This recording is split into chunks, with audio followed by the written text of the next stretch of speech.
Hi there, folks. Today we're looking at linear regressions, okay? And a linear regression is essentially the same thing that we've kind of been doing with best fit lines and trying to come up with lines that match the data that we have.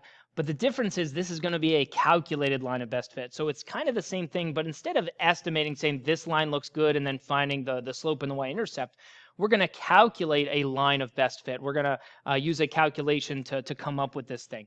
And this calculation can be done by hand, but it's tedious and it's not something we want to get into. And really, it's a waste of time at this point because computers can do this.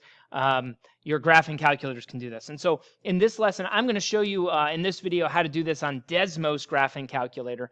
And so we're going to run through one of these. We're going to come up with a linear regression. So we're following the same basic thing that we've been doing, but instead of calculating the line by hand, we're going to use the computer to do it, okay? For example, if I look at this guy, in this example, I have the number of years and then the price of a certain stock, okay? And we can see that the thing is going up, but before I go calculate in linear regression, I first want to do a scatter plot. And that's important because I have to determine if this thing is even linear at all. All right, if there's no correlation or if it's not linear, then a linear regression is not going to make sense for this problem. So I have to check it with a scatter plot first to see what kind of an equation I'm dealing with. Then I can calculate the linear regression if it's appropriate, okay? And we could come down here and graph this thing by hand, set this thing up and do the scatter plot by hand. It's not that hard to do, but we can do that on Desmos as well. So let me jump over to Desmos.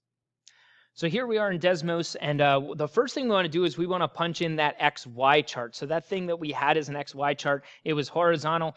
You can jump back and forth if you need to. Maybe you already wrote it down, hopefully. So the first thing I want to do is put in an XY chart here. So I put this little plus sign, add a table. And so now here's my X and my Y. And so for my X's, I believe I had a 1, a 3, 5, 7, 9, and 11. And if I remember my Y's correctly, I believe it was 22, 32, 35, 41, 50, and 55, okay? And so as I look at this thing, there it is plotted really nicely. Now yours might not look like this. If yours doesn't look like this, sorry, I must have been playing around with this. Yours probably looks more like this, okay? And if you did it on Desmos, it probably looks like this, and you're going, well, that doesn't look right to me. Well, sometimes you can't see all of it because look at the scale. Like this only goes up to 30, but my biggest value over here is 55. So yeah, you might have to move around to find this thing. The other thing you might have to do right here up in the settings, if I click this little wrench, I can change the X value. So, you know, these X values might not be where I want them to be. Maybe this is at -10 and over here this guy's at +10. And it could be the same thing with the Y values. And now I can't quite get it where I want it. You know, I can adjust those values, adjust the domain and range when we're talking about X and Y to make sure I can see the values that I need to see. Okay, so you might have to play around with that a little bit, move this thing around, search for those points, and then look at them. And so as I look at these points, looks pretty linear to me. It looks like this is following the equation of some kind of line. So now I can go to writing a line of best fit. Okay, and so to do that, before I jump over, and I'll copy down this scatter plot into the note page in a moment, but I don't want to go back and forth too much. So let's calculate the line of best fit. So I'm going to click down here, number 2, and I'm just going to type this in. So if I type in this command, I want to type in y sub 1, and to do that, you just hit y, and then if you immediately hit the 1, it should automatically go in as a subscript. But now instead of, see, I want y equals mx plus b, but instead of y equals, I'm going to use this tilde sign. Which is that little squiggly looking line, all right? That means like similar. And we see that in conjunction with another tilde, it means approximately. When we see it with an equal sign, it's congruent, so we use that symbol a lot. But that tilde symbol means similar to. And so we want the y value that's similar to the equation of the line that uses those x values, if that makes sense. So we're going to type in essentially y equals mx plus b, but it's m. And then instead of regular x, it's x sub 1. So hit that x and then the 1, and then plus b. And so again, what this is kind of saying in computer speak, if you speak robot, this makes a lot of sense. It's saying, I want the y values from the chart similar to the equation of the x values from the chart. So basically, it's kind of saying I want an approximate equation that relates those particular x values and those particular y values. And right down here under parameters, you'll see it says m equals 3.21 and b equals 19.88. Well, that's the equation of my line. So my linear regression is y equals 3.21 plus, y equals 3.21x plus 19.88. That's my linear regression. It's a line of best fit that has been calculated for me, okay?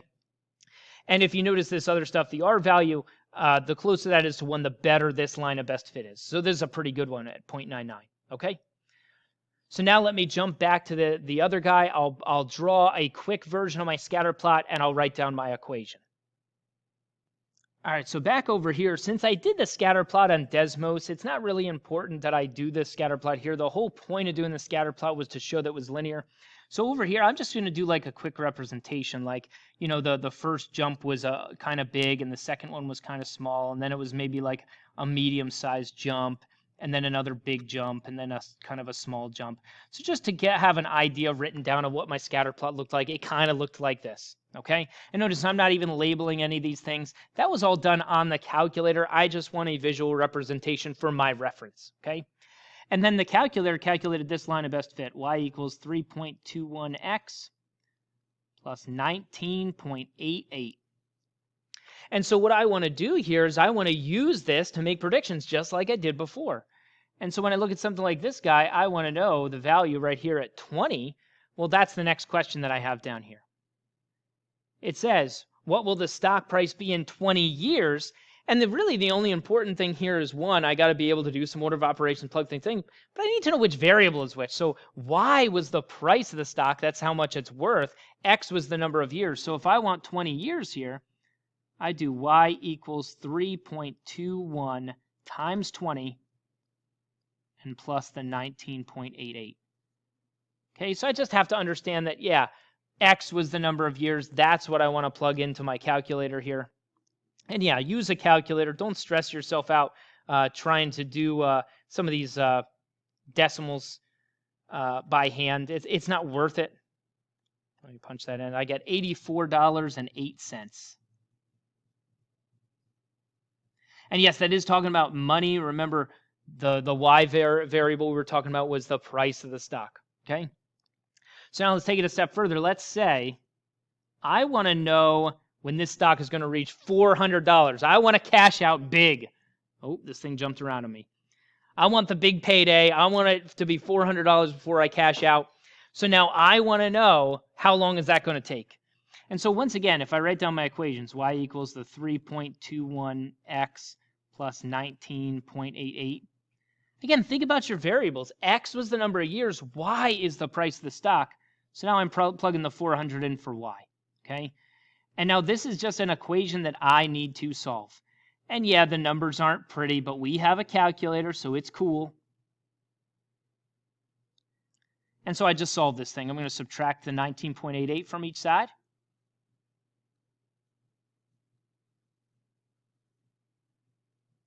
So that gives me a 380.12. You can check me on the calculator if you need to. And I'm going to divide each side.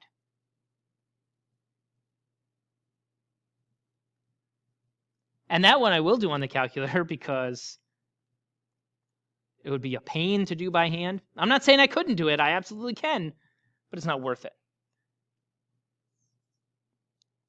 So it looks like I get an X value of 118.4 approximately. But now, what does that represent? Okay, X was what again? Think about it. That was the number of years. It's going to take 118.4 years for this stock to reach $400 at its current pace. Okay, and I probably don't want to wait that long. Okay, because I'll be pretty old then. I don't know if you're aware. And so maybe I want to cash out a little earlier, or maybe I'm saving this thing for my great grandkids. They're going to be the ones who can cash out on this stock 118 years from now. Okay, but that's how long it's going to take. Okay, but that's linear regressions. We use the calculator to show us our scatter plot, or the computer to show us our scatter plot. then it can calculate the line of best fit for us. That's the linear regression. But then we use that the same way. Okay?